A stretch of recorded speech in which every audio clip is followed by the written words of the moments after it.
하나님의 말씀을 들리게 하라. 요한계시록 14장 6절에서 12절 강해. 큰 성 바벨론과 진노의 포도주란 성경적으로 풀어드리겠습니다. 오늘 본문 말씀에는 큰 성 바벨론이라는 표현과 진노의 포도주라는 표현이 나타납니다. 큰 성 바벨론은 당시 로마 제국을 빗대어 말씀하는 것입니다. 그리고 그 뒤에 또 다른 숨은 뜻이 있습니다. 마치 사자성어 뒤에 숨겨진 이야기가 있듯이 큰 성 바벨론이라고 하는 그 말 뒤에는 숨겨진 이야기가 있습니다. 그 숨겨진 이야기를 잠시 다루게 될 것입니다. 또 진노의 포도주라는 단어는 두 가지의 뜻이 있습니다. 진노라고 번역할 수도 있고 열정과 욕망이라고 번역할 수도 있습니다. 오늘 본문 말씀에서도 진노와 욕망이 이 두 가지로 번역이 되어야 하는데 한 가지로만 진노로만 번역이 되어 있습니다. 왜 그런지 함께 나누도록 하겠습니다. 우선 지난 시간에 이어서 계시록 14장 6절을 한 절씩 보겠습니다. 또 보니 다른 천사가 공중에 날아가는데 땅에 거주하는 자들 곧 모든 민족과 종족과 방언과 백성에게 전할 영원한 복음을 가졌더라. 다른 천사가 공중에 날아가면서 메시지를 전달합니다. 이전 14장에서는 천사가 나왔다라는 말이 없는데 다른 천사라고 되어 있습니다. 때문에 검은고를 타는 자들이, 즉 하프를 연주하는 자들이 먼저 나온 천사다라고 봅니다. 때문에 6절에 다른 천사가 공중에 나타나 메시지를 전한다, 이렇게 말하는 것으로 해석합니다. 이 다른 천사가 가진 메시지는 모든 민족과 종족과 방언과 백성에게 전할 영원한 복음이다 라고 말씀하고 있습니다. 복음이라는 단어는 계시록에 단 한 번 이 구절에서만 나타납니다. 이와 비슷한 선포하다 라는 단어는 두 번이 나타납니다. 이 복음은 영원한 복음이라고 말합니다. 예수 그리스도께서 우리의 죄를 사하시고 구원하신 좋은 소식입니다. 이 복음은 영원토록 변함이 없고 영원토록 없어지지 않을 복음이라고 말씀하고 있습니다. 그런데 이 구절에서는 그 복음이 선포할 대상을 강조하고 있습니다. 땅에 거주하는 자들이라고 한 번 말해주고 다시 모든 민족과 종족과 방언과 백성이라고 두 번 그 대상을 강조합니다. 땅에 거주하는 이라고 해석한 단어는 땅에 살아있는 자들이라고 표현하는 것이 더 좋은 표현입니다. 그러니까 이 땅에서 살아있는 모든 자들, 즉 모든 나라와 족속과 언어와 사람들에게 전할 영원한 복음을 가졌다라는 말입니다. 14장 7절을 보겠습니다. 그가 큰 음성으로 이르되 하나님을 두려워하며 그에게 영광을 돌리라. 이는 그의 심판의 시간이 이르렀음이니 하늘과 땅과 바다와 물들의 근원을 만드신 이를 경배하라 하더라. 이 다른 천사가 첫 번째 외친 것은 하나님을 두려워하라 라는 말씀입니다. 이 말씀은 신명기 10장 12절에 나타난 말씀입니다. 이스라엘아, 내 하나님 여호와께서 내게 요구하시는 것이 무엇이냐? 곧 내 하나님 여호와를 경외하여 라고 되어 있습니다. 개역개정 번역에는 내 하나님 여호와를 경외하여 라고 했는데 내 하나님 여호와를 두려워하고 라는 표현입니다. 잠언 9장 10절에는 여호와를 경외하는 것이 지혜의 근본이요 라는 단어도 여호와를 두려워하는 것이 지혜의 근본이라고 말하는 것과 똑같은 단어가 사용이 되어 있습니다. 경외를 두려움이라는 단어로 바꾸어야 합니다. 계시록 14장 7절의 핵심 단어는 이 두려워하라 라는 단어와 영광, 심판, 그리고 경배입니다. 이 단어는 당시 로마의 박해를 받고 있는 성도들에게 주는 메시지였고 지금 우리들에게 주시는 복음이고 마지막 때에 성도들에게 주시는 말씀입니다. 바다에서 올라온 짐승은 하나님을 두려워하지 않았습니다. 그리고 그 짐승은 하나님께서 받으실 영광을 가로채고 하나님께 드릴 예배를 가로챘습니다. 이 짐승과 그리고 이 짐승을 경배하는 자들은 이제 심판에 이르게 된다라는 경고입니다. 또 이 고난을 이겨내라, 곧 하나님께서 이들을 심판하실 것이라 라는 소망의 메시지이기도 합니다. 이제 심판의 시간이 왔다라는 것입니다. 그리스어에는 과거 완료형으로 쓰여 있습니다. 이미 심판의 시간이 왔다. 종말론적 메시지를 선포합니다. 세례 요한이 감옥에 가고 예수님께서 처음 선포하신 말씀도 이르시되 때가 찼고 하나님의 나라가 가까이 왔으니 회개하고 복음을 믿으라. 이렇게 마가복음 1장 15절에 말씀하셨습니다. 때가 찼다 라고 번역이 되어 있는데 때가 이미 왔다. 하나님의 심판의 때가 이미 왔다. 이렇게 선포하신 예수님의 말씀입니다. 같은 의미의 말씀으로 계시록에서도 똑같은 복음의 선포입니다. 그리고 7절 후반부를 보면 하나님을 경배해야 하는 이유를 말씀하고 있습니다. 하늘과 땅과 바다와 물들의 근원을 만드신 이를 경배하라 이렇게 말합니다. 하늘과 땅 그리고 바다와 샘물을 만드신 하나님을 경배하라는 것입니다. 하늘과 땅, 즉 천지를 만드신 하나님이라는 것은 구약 성경에 자주 나오는 표현입니다. 또 신약 성경에서도 몇 차례 찾아볼 수 있는 표현이기도 합니다. 사도행전 4장 24절, 17장 24절, 마태복음 11장 25절에 나옵니다. 그러니까 우리가 두려워해야 하는 것은 하나님이시고 로마의 박해가 아닙니다. 또 하나님을 두려워하지 않는 짐승과 용이 마땅히 하나님께 영광을 돌리게 된다는 것입니다. 이제 심판의 시간이 다가왔으니 조금만 참고 인내하라. 이런 소망의 메시지입니다. 또 천지를 창조하신 하나님을 바라보라는 선포입니다. 지금 우리들에게도 하시는 말씀일 줄 믿습니다. 이제 8절을 보겠습니다. 또 다른 천사 곧 둘째가 그 뒤를 따라 말하되 무너졌도다 무너졌도다 큰 성 바벨론이여 모든 나라에게 그의 행음으로 말미암아 진노의 포도주를 먹이던 자로다 하더라. 이제 곧 다른 천사가 등장합니다. 그리고 무너졌다 무너졌다 거대한 바벨론이여 이렇게 외칩니다. 이 외침은 계시록 18장 2절에도 등장합니다. 바벨론은 당시 로마 제국을 상징하는 이름이었습니다. 왜냐하면 바벨론과 로마의 공통점 때문입니다. 바벨론과 로마 제국은 세상의 중심에서 세계를 정복한 제국이기 때문입니다. 또 하나님의 성 예루살렘과 성전을 파괴한 제국이기도 했기 때문입니다. 때문에 당시 로마 제국을 바벨론 제국에 빗대어 말하고 있습니다. 계시록에서는 바벨론이라는 단어는 총 6번 등장합니다. 계시록 14장 8절, 16장 19절, 17장 6절, 18장 2절, 10절 21절. 또 베드로전서 5장 13절에도 교회들이 바벨론에 있다라는 표현이 있습니다. 즉 로마 제국 안에 교회들이 있고 로마 제국을 바벨론이라고 빗대어 말한 것이죠.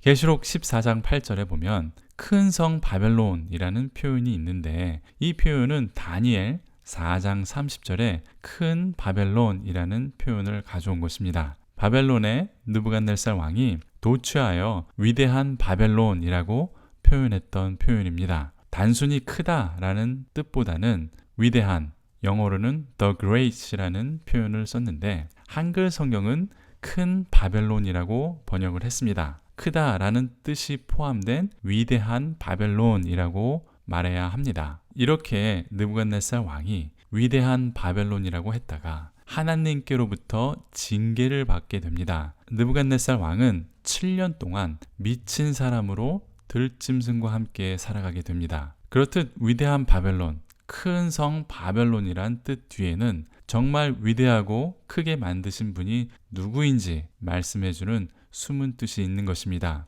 그렇게 위대한 바벨론이라고 말했다가 하나님께 징계받았던 그 사건을 말해주고 있는 것이죠. 단순히 크다라는 뜻이 아니라 성경이 말하고자 하는 것은 이렇게 크고 위대하다고 도취했을 때 어떤 일이 일어났는지 기억하라 라는 것입니다.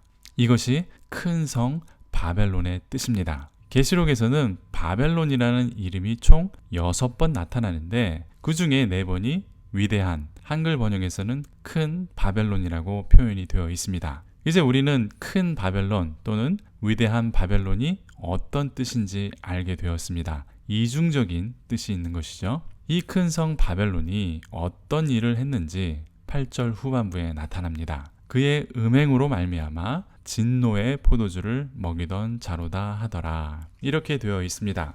음행으로 진노의 포도주를 먹이던 자라고 표현했습니다. 뭔가 어색하지 않습니까?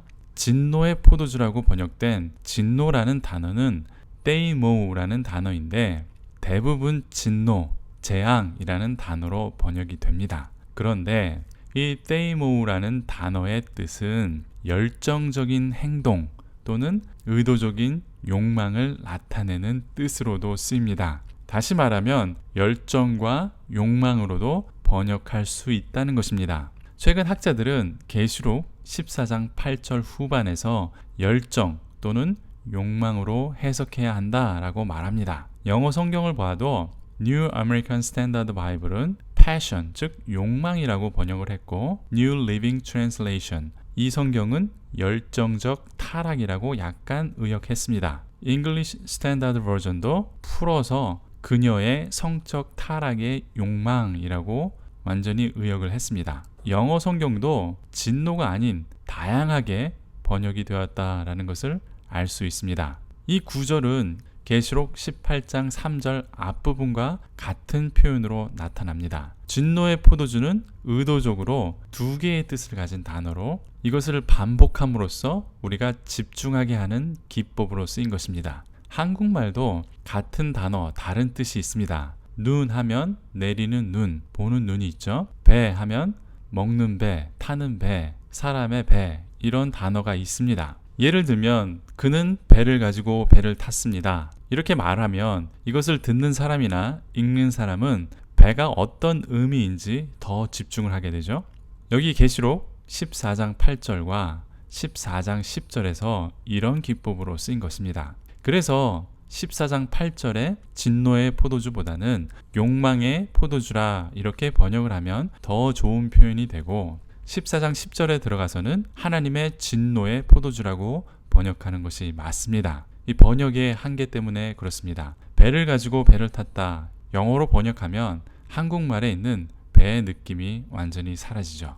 계시록 14장 8절에 욕망의 잔 또는 진노의 잔이라고 표현한 이 표현은 예레미야 51장 7절에 나오는 표현을 가져와 쓴 것입니다. 예레미야 51장 7절에는 바벨론은 여호와의 손에 잡혀 있어 온 세계가 취하게 하는 금잔이라 뭇 민족이 그 포도주를 마심으로 미쳤도다. 예레미야에서는 금잔이다 라는 표현을 상징적으로 가져왔습니다. 이와 마찬가지로 계시록의 의미와 의도는 똑같습니다. 계시록 17장 4절에서는 이 음행하는 여자는 금잔을 가졌다 라고 말하고 있습니다. 바로 예레미야의 표현을 그대로 빌려왔습니다. 금잔은 욕망의 잔을 말하는 것입니다. 이제 14장 8절에 진노의 잔이라고 표현한 단어의 참뜻과 숨은 뜻까지 이제 여러분들은 알게 되었습니다.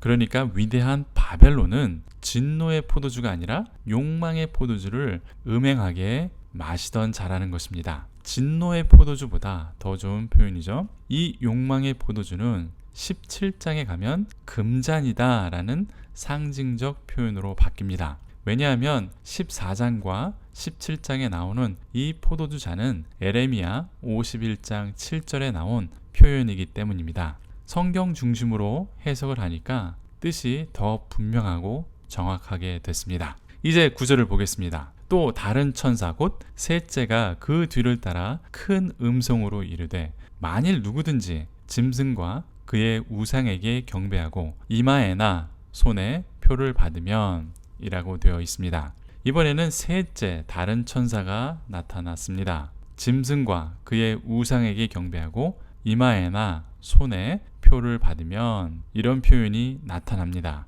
앞선 장에서 우리는 666 짐승의 표를 받는 것이 어떤 의미인지 나누었습니다. 666 또는 짐승의 표는 많은 사람들이 주장하는 것처럼 바코드나 베리칩이 아닙니다. 또 상거래를 하기 위하여 누구나 받아야 하는 그런 개념이 아니죠. 이 구절처럼 짐승이나 우상에게 경배하고 짐승의 표를 받는 자는 하나님의 심판을 받게 된다라는 것입니다. 그러니까 666이나 짐승의 표는 우상 숭배와 관련이 있다라는 것을 알 수 있습니다. 우상을 섬기는 자는 짐승의 표를 받게 되는 것입니다. 10절을 보겠습니다. 그도 하나님의 진노의 포도주를 마시리니 그 진노의 잔에 섞인 것이 없이 부은 포도주라. 거룩한 천사들 앞과 어린 양 앞에서 불과 유황으로 고난을 받으리니 라고 되어 있습니다.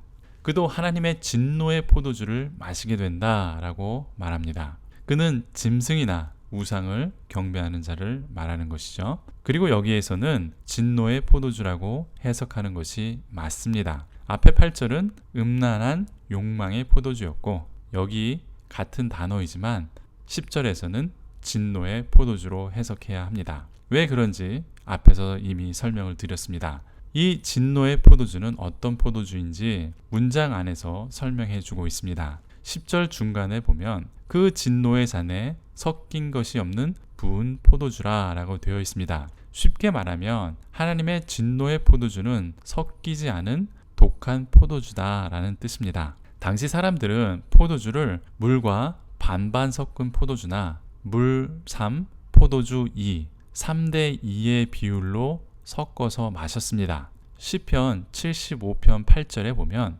여호와의 손에 잔이 있어 술 거품이 일어나는도다. 속에 섞은 것이 가득한 그 잔을 하나님이 쏟아 내시나니 실로 그 찌꺼기까지도 땅의 모든 악인이 기울여 마시리로다 라는 표현이 나옵니다. 섞은 것이 가득한 그 잔이라는 표현이 있습니다. 하나님의 손에는 컵이 있습니다. 그 컵은 섞인 포도주가 있는데 거품이 가득한 포도주입니다. 섞은 포도주와 섞이지 않은 포도주가 상징적으로 심판을 의미하는 구절로 시편에서 나타나는 것입니다. 그리고 컵은 운명을 상징하는 표현으로도 쓰이는데 대표적인 구절이 예수님께서 이 잔을 내게서 옮기옵소서 하는 그 표현도 있고 요한복음 18장 11절에 아버지께서 주신 잔을 내가 마시지 아니하겠느냐라는 표현도 있습니다. 그 외 죽음이나 하나님의 심판을 상징하기도 합니다. 이렇게 독한 포도주인 하나님의 진노의 포도주를 받게 될 때 결과가 10절 후반부에 나타나는데 거룩한 천사들 앞과 어린 양 앞에서 불과 유황으로 고난을 받으리니 라는 구절이 있습니다. 거룩한 천사들과 어린 양 앞에라는 표현은 굉장히 독특한 표현입니다. 거룩한 천사라는 표현은 계시록에서는 유일하게 여기에만 나타납니다. 신약 성경에서 마가복음 8장 38절, 누가복음 9장 26절, 사도행전 10장 22절에 나타납니다. 예수님과 천사들이 있는 하늘의 법정에서 심판을 받게 된다라는 표현이죠. 이 심판의 결과로 불과 유황으로 고난을 받게 된다라고 했습니다. 마치 소돔과 고모라처럼 심판을 받게 된다는 것을 보여주고 있습니다. 이제 다음 절로 넘어가서 11절을 보겠습니다. 그 고난의 연기가 세세토록 올라가리로다. 짐승과 그의 우상에게 경배하고 그의 이름표를 받는 자는 누구든지 밤낮 쉼을 얻지 못하리라 하더라. 고난의 연기가 올라간다라는 표현이 있습니다. 연기가 올라간다라는 표현은 성이 함락이 되고 파괴되어서 연기가 올라가는 모습을 말하는 것입니다. 여호수아 8장 20절에는 아이 사람이 뒤를 본즉 그 성읍에 연기가 하늘에 닿은 것이 보이니 라는 표현이 있습니다. 또 이와 비슷한 표현이 사사기 20장 40절에도 나오고 오늘 본문인 계시록 14장 11절과 같은 표현은 이사야 34장 10절에 나타납니다. 낮에나 밤이나 꺼지지 아니하고 그 연기가 끊임없이 떠오를 것이며 이렇게 이사야서에 나타나는데 세세토록 끊임없이 연기가 피어오르게 될 것이다 라는 계시록의 표현과 같은 것으로 완전히 파괴된 모습이 영원히 지속된다. 이런 아주 절망적인 표현입니다. 이 끊임없는 절망과 심판이 누구에게 임한다고 되어 있습니까? 우상에게 경배하고 그의 이름표를 받는 자에게 밤낮으로 끊임없이 파멸과 절망이 임하게 된다라는 것입니다. 666 짐승의 표를 받는 자, 우상에게 경배하여 짐승의 표를 받는 자가 이렇게 심판받게 된다라는 경고의 메시지입니다. 끝으로 12절을 보겠습니다. 성도들의 인내가 여기 있나니 그들은 하나님의 계명과 예수에 대한 믿음을 지키는 자니라. 우리 성도들은 인내가 필요하다라고 말씀하고 있습니다. 살아남기 위하여 우상을 섬기는 자는 결국 심판을 받게 될 것이고, 인내로 하나님의 계명과 예수님에 대한 믿음을 지키는 자는 14절에 금면류관이 있을 것이라고 약속이 되어 있습니다. 우상을 섬기는 짐승의 표를 받게 되면 어떤 일이 일어나는지에 대한 경고가 있었습니다. 그렇지만 이 고난을 이기는 자에게는 하나님의 상급과 영광이 기다리고 있다라고 말씀하고 있습니다. 이에 대한 이야기는 다음 시간에 계속하겠습니다. 이제 요약을 해보겠습니다. 6절에 또 다른 천사가 나타납니다. 그 천사는 세상 모든 민족에게 전할 영원한 복음을 가졌다라고 되어 있습니다. 그리고 7절에 하나님께 영광을 돌리라고 선포합니다. 천지를 만드신 하나님을 경배하라고 선언한 것이죠. 그 후 8절에 또 다른 천사가 나타나 외칩니다. 큰 성 바벨론이 무너졌다. 이렇게 말합니다. 이 큰 성 바벨론은 세상 모든 나라에 진노의 포도주를 마시게 한 자라고 합니다. 큰 성 바벨론이라는 단어는 크다라는 뜻도 있습니다. 하지만 큰 성 바벨론이라고 표현한 것은 느부갓네살 왕이 하나님께 징계를 받게 된 그 사건과 연관이 되어 있습니다. 그러니까 사자성어처럼 숨은 이야기와 뜻이 있다는 것입니다. 당시 바벨론은 로마 제국을 말하는 것이고, 이제 바벨론과 로마 제국과 같은 또 다른 나라가 마지막 때에 나타나게 될 것입니다. 그리고 진노의 포도주는 두 가지의 뜻이 있습니다. 8절에서는 진노의 포도주 대신 욕망의 포도주로 번역하면 더 좋을 것입니다. 그래야 문맥상 더 부드럽고 자연스러운 표현이 됩니다. 9절에는 또 다른 천사가 나타나서 짐승과 우상에게 경배하고 이마에나 손에 표를 받으면 10절에 하나님의 진노의 포도주를 마시게 된다라고 말해주고 있습니다. 10절에서는 진노의 포도주로 해석해야 맞죠?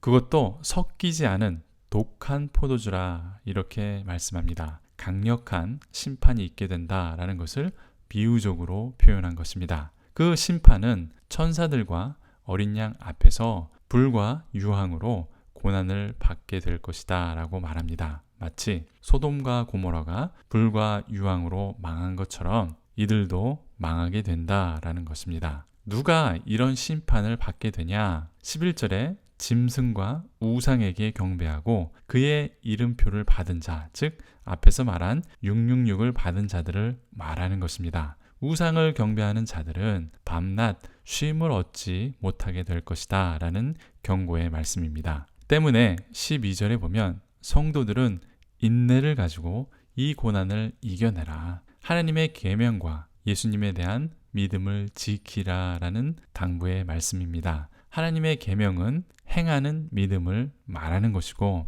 예수님에 대한 믿음은 마음속의 확신을 말하는 것입니다. 행함과 믿음을 함께 지키며 인내하고 고난을 이겨내라 라는 말씀입니다. 도움이 되셨습니까? 질문이나 다른 의견이 있으시면 댓글을 달아주십시오. 구독과 좋아요도 부탁드리겠습니다. 제 성경 강해는 좀 더 새로운 관점으로 접근하려고 노력하고 있습니다. 제가 배우고 공부한 대로 성실하게 준비하고 성경적 근거를 가지고 말씀드리려고 노력합니다. 격려해 주시는 구독자 여러분께 다시 한번 감사의 말씀을 드립니다. 이 영상을 주변 분들에게 전해주시고 추천해 주십시오. 한국 기독교가 하나님의 말씀으로 변화되도록 동참해 주십시오. 감사합니다.